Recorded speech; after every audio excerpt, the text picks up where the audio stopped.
అండి, welcome to Sunitha vlogs. ఈరోజు మనం ఇది తెలుసుకుందాం. మీకు ముళ్ళమాకు అండి, ముళ్ళమాకు పౌడర్ చేసుకుందాం. ఇది ఎలా ప్రిపేర్ చేయాలో ఇప్పుడు చూద్దాం. ముందుగా కళాయి పెట్టుకుందాం. ఇందులో 1 స్పూన్ ఆయిల్ వేద్దాం. ఇది వేడయ్యాక, ఇది హీట్ అయ్యాక, ఆయిల్ హీట్ అయ్యాక చూడండి శనగపప్పు వేద్దాం.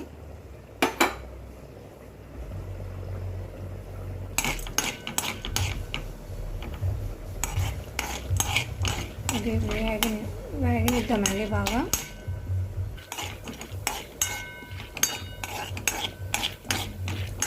ఇప్పుడు అదే బౌల్తో మినపప్పు తీసుకున్నా అండి. మినపప్పు కూడా వేయించాలి.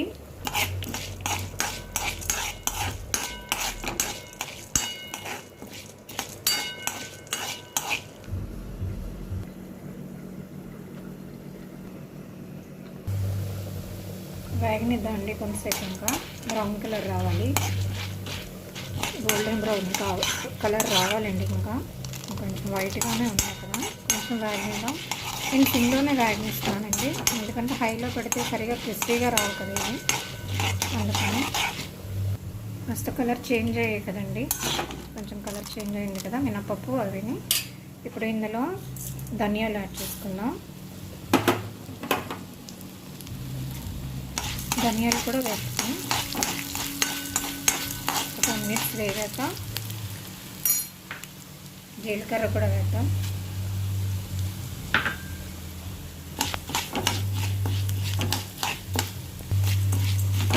ఇది క్రిస్పీగా అయ్యేంత వరకు కాస్త వేద్దాం.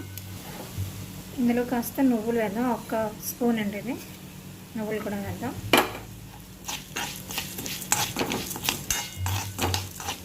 ఇందులో ఇప్పుడు ఎండుమిర్చి వేద్దామండి. మీకు ఎంత కారం తింటారో దాన్ని బట్టి చూసుకోండి. నేను 10-15 ఎండుమిర్చి వేస్తానండి. ఆకు క్వాంటిటీ బట్టి వేసుకోవాలండి. ఇది ఎండుమిర్చి కూడా క్రిస్పీగా అయ్యేంత వరకు వేయించుకుందాం.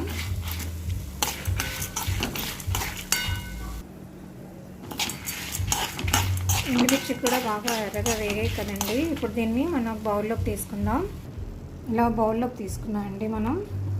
తర్వాత నేను ఇందులో ఆయిల్ ఏం తీసుకోలేదండి. ఇప్పుడు ఏదైతే మనము వేయించామో ఎండుమిర్చి ధనియాలు అన్నీ, అదే బౌల్లో నేను ఇంకా ఆయిల్ వేయట్లేదండి. ఇది శుభ్రంగా కడిగి క్లీన్ చేసుకొని ఒక పక్కన పెట్టుకున్న ముళ్ళమాకు అండి, ఫ్రెష్గా ఉంది చూడండి.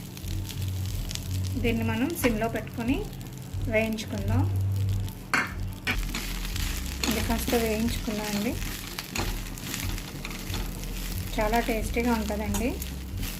నువ్వుల నూనెతో కానీ వేడి చేసి నువ్వుల నూనెతోనైనా తీసుకోవచ్చు, లేదా గీతో అయినా తీసుకోవచ్చండి. హెల్త్కి మంచిది, పిల్లలకి పెడితే చాలా హెల్త్ మంచిదండి, కళ్ళకు కూడా మంచిది. అందరికీ తెలుసు కదండి ఇందులో ఎన్ని పోషకాలు ఉంటాయి ముళ్ళమాకులో.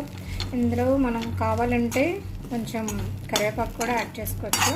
నేను ఇప్పుడు యాడ్ చేయట్లేదండి, ఓన్లీ ప్యూర్గా ముళ్ళమాకుతోనే చేస్తున్నాను. ఇది ఈ ఆకు కాస్త వేగడానికి టైం పడుతుందండి, ఎందుకంటే ఇది తేమ ఉంటుంది కదండి. ఇది ఆకులో ఫ్రెష్గా ఉంది కదా, ఇది కడిగి ఆరబోసుకున్నాం కదా. ఇది క్రిస్పీగా ఆకు అయ్యేంత వరకు కాస్త వేగనివ్వాలి దీన్ని, లేదంటే స్మెల్ బాగోదండి ఇది.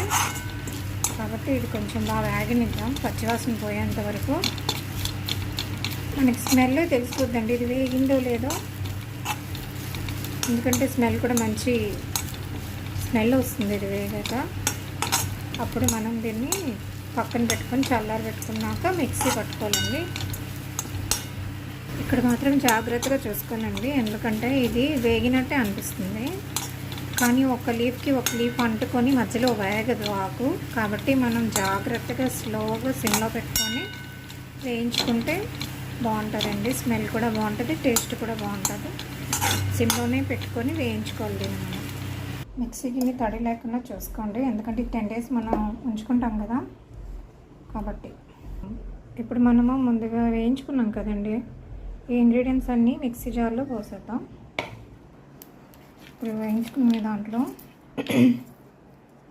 వెల్లుల్లి డబ్బులు వేద్దాం, చింతపండు కూడా వేద్దామండి కొంచెం. దీన్ని మిక్సీ పట్టేసుకుందాం.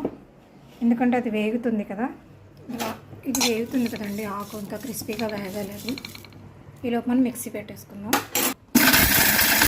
ఇలా పావు వంతు అది మిక్సీ అయిన తర్వాత ఇప్పుడు మనం ఆకుని చల్లారాక అప్పుడు ఇందులో వేద్దాం. ఆకు వేగిందండి, దీన్ని చల్లారిద్దాం కొంతసేపు. చల్లారిపోయిందండి. ఇప్పుడు ఈ ఆకుని ఇందులో యాడ్ చేసేద్దాం.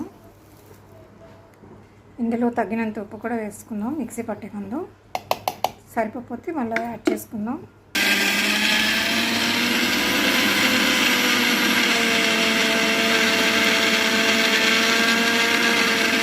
మిక్సీ పట్టుకునేటప్పుడు కొంచెం మధ్యలో అన్నీ కలిసేలాగా కొంచెం కలుపుకోవాలండి మధ్యలో. అప్పుడే అన్ని ఇంగ్రీడియంట్స్ బాగా మిక్స్ అయ్యి బాగుంటుంది. అయిపోయిందండి మిక్సీ. ఇప్పుడు ఇది సర్వింగ్ బౌల్లోకి తీసుకుందాం. అయిపోయిందండి. ఇప్పుడు సర్వింగ్ బౌల్లో తీసుకున్నాం కదా, దీన్ని చెప్పాను కదండి, నువ్వుల నూనెతో అయినా బాగుంటుంది వేడి చేసుకొని, లేదంటే గీతోనైనా బాగుంటుంది. Thank you for watching.